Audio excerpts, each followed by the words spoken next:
महागडी सुविधा नसतानाही मेहनत असली तर यश नक्की मिळतं. सगळं सुरू झालं एका व्हिडिओने. दिवसभर गोण्या उचलतो, लगेच जिममध्ये वर्कआउट. हा व्हिडिओ 25 मिलियनपेक्षा जास्त व्ह्यूज घेऊन व्हायरल झाला. लोक म्हणाले, हा काय सुपरमॅन आहे. इंस्टाग्रामवर सध्या त्यांचे जवळपास 10 लाख फॉलोअर्स आहेत. रील्समध्ये ट्रेनिंग टिप्स, डाएट, दैनंदिन जीवन, मोटिवेशनल स्टोरीज. यूट्यूबवर 1.3 लाख सबस्क्रायबर्स.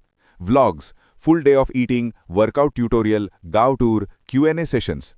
रोशनचा कॉन्टेंट 100% ऑथेंटिक आहे. कोणतीही फेक नाही, फक्त रिअल मेहनत.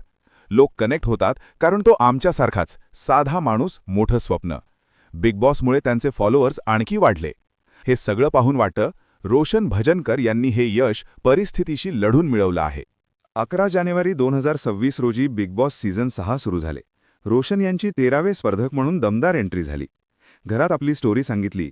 हमाली आणि बॉडी बिल्डिंग, प्रेम कहाणी. पत्नीच्या घरच्यांनी हमाली कामामुळे नकार दिला होता, तरीही ते प्रेमासाठी लढले. मुलींची आठवण, सगळे भावूक झाले.